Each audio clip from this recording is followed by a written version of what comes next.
The quantum receiver at Luna Base Beta hadn't made a sound in 15 years. Dr. Sarah Chen had spent countless nights staring at its silent displays, watching for patterns in the cosmic noise that might indicate intelligent life. Now, on a quiet Tuesday morning, it was screaming. "This can't be right," she muttered, her fingers flying across the holographic interface. The signal was unlike anything in their database, a complex, crystalline structure of data that seemed to fold in on itself in impossible ways. It wasn't just a message, it was an urgent warning. The message repeated in regular intervals, each iteration slightly different, as if it were evolving. Sarah's team of xenolinguists worked around the clock, their AI systems churning through possible translation matrices. After 3 days without sleep, Sarah noticed something that everyone else had missed. The message wasn't just in one language, it was in thousands, all layered together like sheets of transparent paper. It's meant to be understood by any species that receives it, she announced to the emergency meeting of the World Space Council. The sender wanted to make absolutely sure we got the meaning right. The holographic displays behind her showed the intricate patterns of the signal, now partially decoded. Admiral James Rodriguez leaned forward, his weathered face grave. "And what exactly is the meaning, Doctor?" Sarah took a deep breath. "The Helios Collective is coming. They're a species that has conquered 17 galaxy clusters by assimilating or eliminating any civilization they encounter. The message was sent by one of their scientists, a being called Nexus 9, who believes their methods are wrong." The room erupted in murmurs and worried whispers. Sarah continued, her voice steady despite her exhaustion. "But there's more. Nexus 9 chose to warn us specifically. They've been watching humanity for centuries, and they see something in us that they've never encountered before. What could we possibly have that would interest a civilization capable of conquering galaxies?" The Chinese representative's question hung in the air. Sarah pulled up another display, showing the complex mathematical proofs embedded in the message. According to Nexus 9, it's our chaos, our unpredictability. The Helios Collective has achieved near perfection through absolute order. Every member thinks and acts as one. But this has made them rigid, unable to adapt quickly to new situations. "And humans?" Rodriguez asked, though his slight smile suggested he already knew the answer. "We're the opposite. We thrive on chaos. We adapt. We innovate. We find solutions that shouldn't work but somehow do. Nexus 9 believes this makes us dangerous, perhaps the only real threat to the collective's perfect order." The African Union representative stood up. "How long do we have?" Sarah's expression darkened. 6 months. Maybe less. They're coming with their entire fleet, 50,000 ships, each capable of destroying a continent. But, she paused, bringing up the final section of the decoded message. Nexus 9 didn't just warn us. They sent us something else. Technical specifications, weaknesses, things only a high-ranking scientist would know. The room fell silent as the implications sank in. Humanity had 6 months to prepare for an invasion by a force that had never known defeat. But for the first time in their history, the Helios Collective would face an enemy that knew their secrets, an enemy that specialized in turning order into chaos. General Zhang of the Chinese Space Force broke the silence. "Dr. Chen, you said this Nexus 9 has been watching us for centuries. What exactly did they see that made them choose us?" Sarah smiled for the first time in days. "They saw Dubai rise from the desert in 50 years. They saw us split the atom and then choose to use that knowledge to power cities. They saw us survive plagues and wars and climate disasters, emerging stronger each time. But most importantly, She brought up one final image, a compilation of human achievements throughout history. They saw us fail, thousands of times in thousands of ways. And they saw us get back up, learn, adapt, and try again. The collective doesn't understand failure. They've never needed to, but we've made it an art form. As the implications of her words settled over the room, alerts began flashing across every screen. The quantum receiver had picked up something new, massive objects entering the outer solar system, moving at impossible speeds. "They're early," Sarah whispered, her blood running cold. The message was delayed. They're already here. Admiral Rodriguez was already on his feet, barking orders into his neural link. But Sarah barely heard him. Her eyes were fixed on a final decoded segment of the message, one she hadn't shared with the Council yet. Nexus 9 had left one last piece of information, a secret that could change everything. Now she just had to figure out how to use it before the collective arrived in full force. The fate of Earth would depend not just on humanity's strength or technology, but on their ability to do what they did best: turn impossibility into opportunity, chaos into victory. The game was about to begin, and for once, humanity wouldn't be playing by anyone's rules but their own. The first attack came not with explosions, but with silence.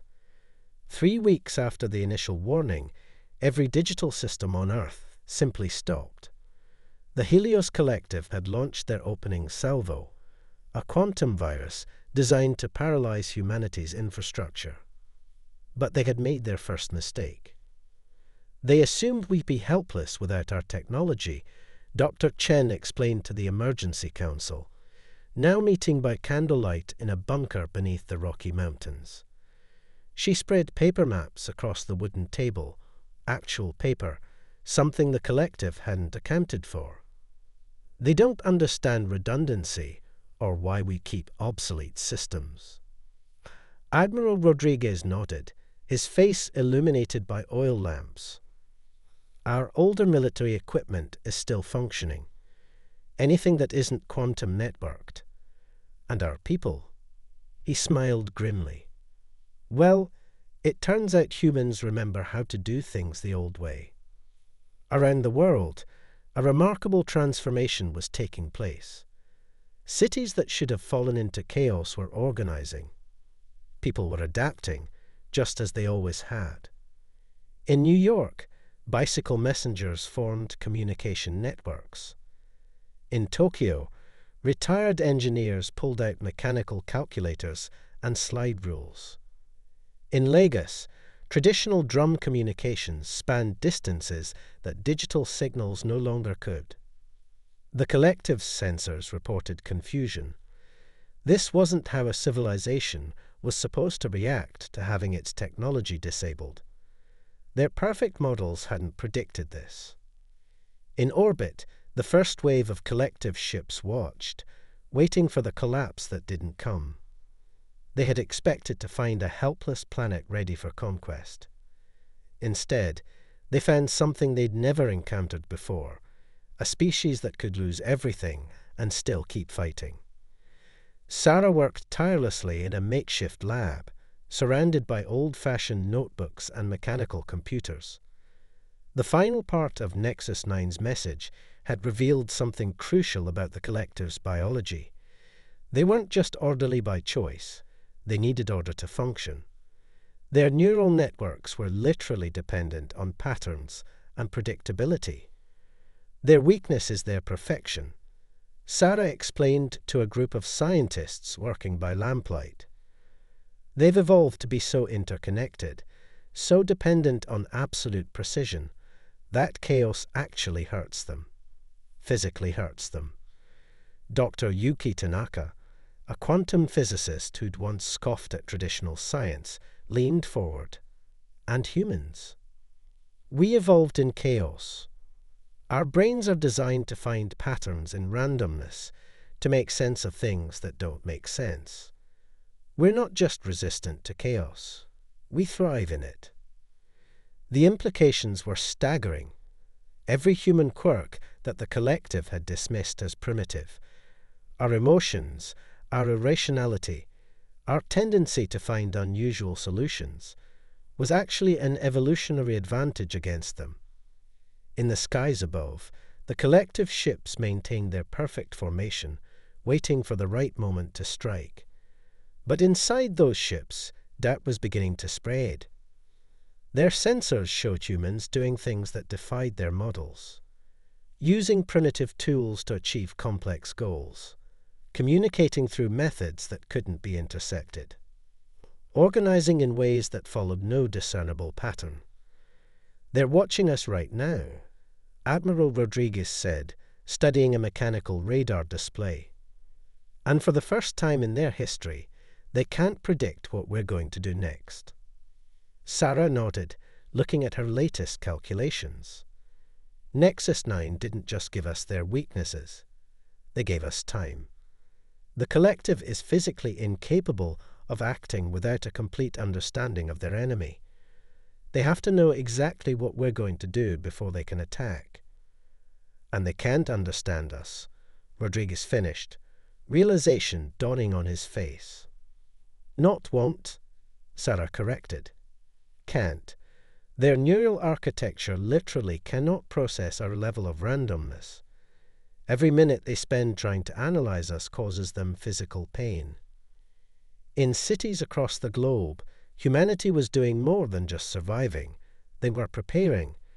The collective had expected them to fight with advanced weapons and predictable military strategies. Instead, humans were turning their very unpredictability into a weapon. In India, classical dancers were teaching their movements to soldiers, creating battle formations that looked like chaos, but contained hidden purpose. In Brazil, carnival performers were helping design camouflage patterns that confused the collective's perfect visual systems. In Russia, chess grandmasters were developing strategies based on seemingly random moves that only made sense 10 steps ahead. The collective's perfect order was facing something it had never encountered, an enemy that turned disadvantage into strength, that found power in imperfection, that could lose everything and still find a way to fight back. As the sun set on another day of preparation, Sarah stood on the bunker's observation deck, looking up at the stars where the collective ships waited. In her hand, she held Nexus 9's final message, finally fully decoded. It wasn't just a warning or a set of tactical information. It was a question, one that the collective scientist had waited centuries to ask. What happens when perfect order meets perfect chaos? Sarah smiled. They were about to find out. In orbit, the collective ships maintained their flawless formation, their commanders still struggling to understand what they were seeing. They had disabled humanity's technology, waiting for surrender. Instead, they had awakened something ancient and powerful, the raw human ability to adapt, to improvise, to find strength in their very flaws. The real battle hadn't even begun, but humanity was already winning the war of confusion. The collective's patience finally broke on a moonless night. Their perfect formation descended through Earth's atmosphere in absolute synchronization, 50,000 ships moving as one, each expecting to find a primitive species cowering in technological darkness. Instead, they found chaos incarnate. In the streets of major cities, millions of people moved in seemingly random patterns that made the collective's targeting systems malfunction. The formations, designed by dancers and artists, created visual illusions that confused even the most advanced alien sensors. But this was just the beginning. Now, Admiral Rodriguez commanded from the underground command center. Across the globe, humanity unleashed its response to the invasion, not with advanced weapons, but with pure, calculated disorder. In orbit, thousands of small, irregular objects suddenly appeared, moving in patterns that defied physics. The collective ship's A struggled to track them, their perfect algorithms unable to predict the seemingly random trajectories. They're mirrors, Sarah explained, watching the displays. Thousands of mirrors salvaged from old satellites, each reflecting sunlight in precisely calculated random patterns. She smiled. The calculations were done by children playing a game we designed. No computer could have created something so beautifully unpredictable. The collective ship's sensors, designed to detect and counter any known weapon, were overwhelmed by the chaotic light show. Their perfect formation began to waver as individual ships tried to compensate, their crews experiencing physical pain from the assault of randomness. But this was just the first layer of humanity's defense. Around the world, people began broadcasting on every frequency, not military commands or strategic communications, but music, jazz improvisations, freestyle rap, experimental electronic compositions, all layered together in a symphony of controlled chaos that played havoc with the collective's communication systems. They can't filter it out, Sarah explained to the council, her eyes bright with excitement. Their systems are designed to find and decode patterns. But this, she gestured to the wavelength displays showing the worldwide concert of chaos.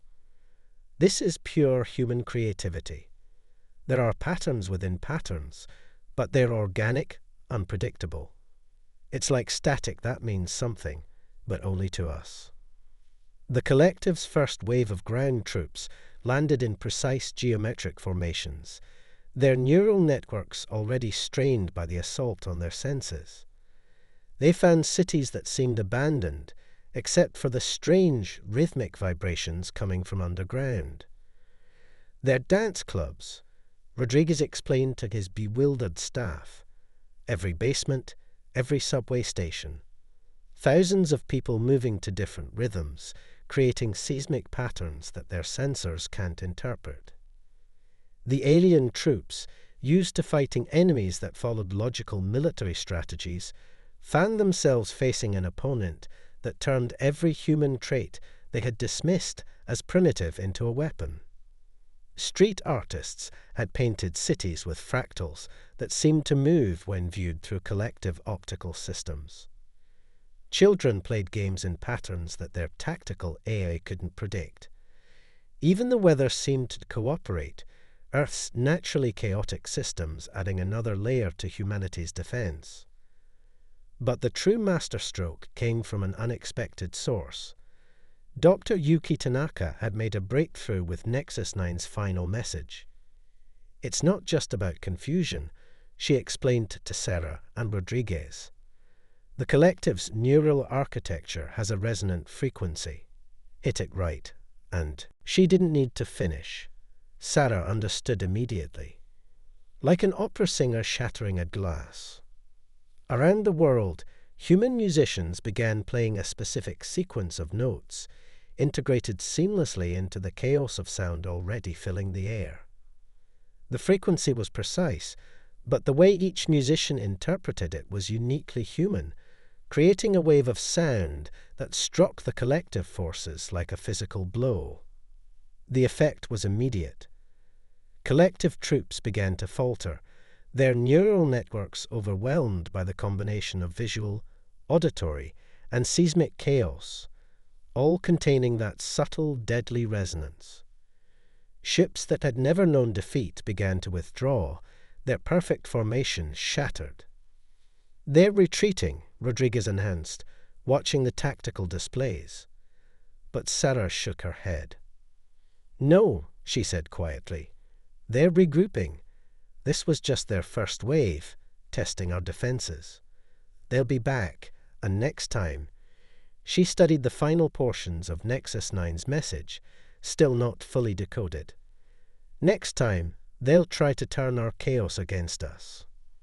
In orbit, the collective fleet reassembled, their ships moving more slowly now, adjusting their strategies. They had expected a primitive species fighting with predictable weapons. Instead, they had found artists wielding chaos like a blade, musicians turning harmony into a weapon, and an entire species that seemed to draw strength from disorder itself. The first battle was over. Humanity had won, but not through superior technology or military might.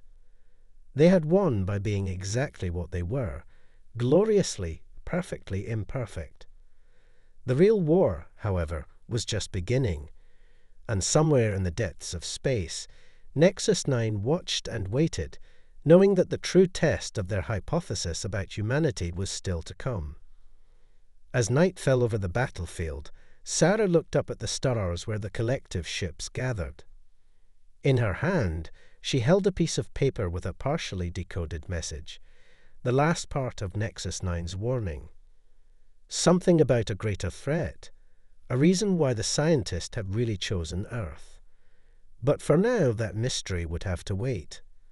The next wave was coming, and humanity needed to prepare its next symphony of chaos. The second wave of the collective's attack began with what they thought was order. They released billions of nanomachines into Earth's atmosphere, designed to impose pattern and structure on everything they touched. Cities began to transform, organic shapes crystallizing into perfect geometric forms. But Sarah Chen had finally decoded the last part of Nexus 9's message. "They're not just fighting us," she announced to the Emergency Council, her voice echoing through the crystallizing bunker. "They're running from something that hunts perfect order." Dr. Tanaka held up a vial of the nanomachines now inert. "The collective isn't trying to conquer us. They're trying to remake us. Make us like them. They think it's the only way to survive what's coming." Through the transforming cities, humanity launched a desperate counterattack. But this time, they didn't fight the order. They embraced it, then shattered it from within. Mathematicians had discovered that the nanomachines' programming contained a fatal flaw. They couldn't handle paradoxes. Street artists began painting impossible shapes on walls. Musicians played shipyard tones that seemed to endlessly ascend. Engineers constructed Penrose stairs that the nanomachines tried desperately to rationalize. Each paradox caused cascading failures in the collective's perfect systems. "It's working," Rodriguez reported, watching the crystalline structures begin to crack. "But we're running out of time. The collective's main fleet is almost here." Sarah studied the final pages of Nexus 9's decoded message, her face pale. "They're not coming to fight us. They're coming to hide. What they're running from, it's already here." As if in response, the sky began to darken. Not with ships or clouds, but with something else. Patches of perfect, absolute nothing. Voids where even chaos couldn't exist. "The entropy lords," Sarah whispered, reading from the message. "They hunt order. The collective's perfect symmetry drew them like a beacon. And now, the final battle for Earth was about to begin, but not between order and chaos. Between existence itself and the void that hungered for it all. The entropy lords were neither order nor chaos. They were absence itself, consuming anything that followed patterns or laws. The collective's perfect civilization had drawn them across galaxies. Now they had followed them to Earth.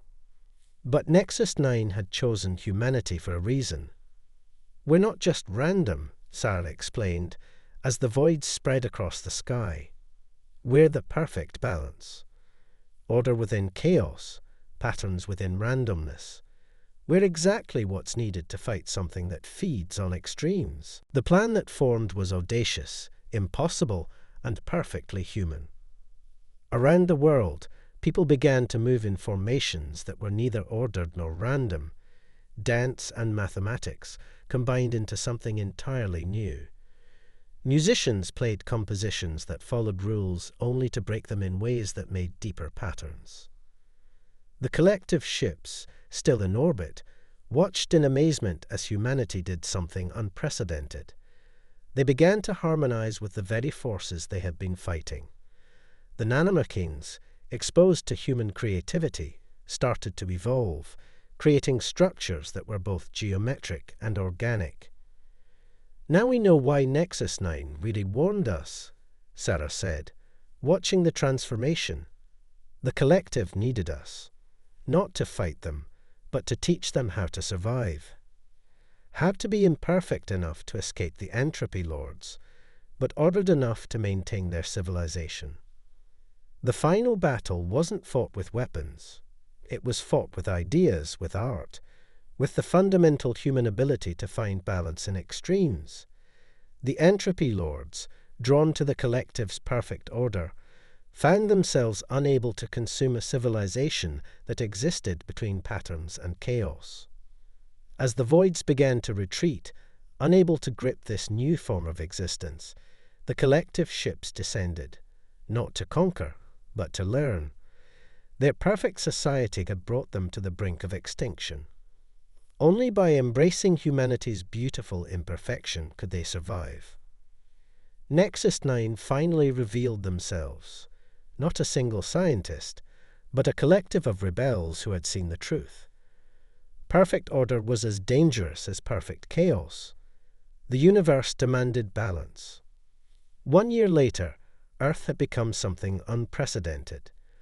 A world where human chaos and collective order had merged into something entirely new.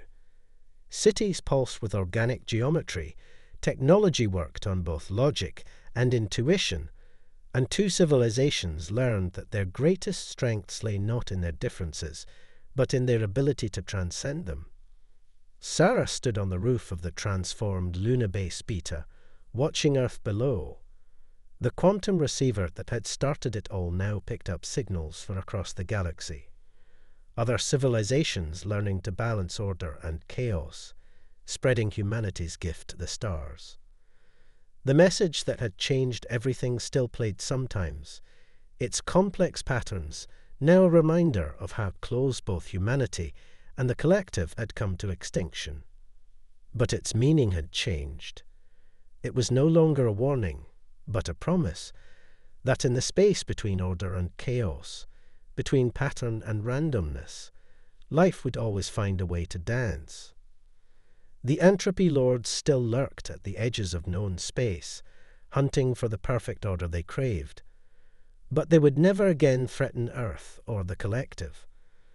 For in learning to be gloriously imperfect together, they had become something the void could never consume, a civilization that thrived not in spite of its contradictions, but because of them. As new stars blazed to life in the night sky, Sarah smiled, knowing that across the galaxy, others were learning humanity's most precious lesson. True strength lies not in perfection, but in the courage to remain beautifully, impossibly, perfectly imperfect.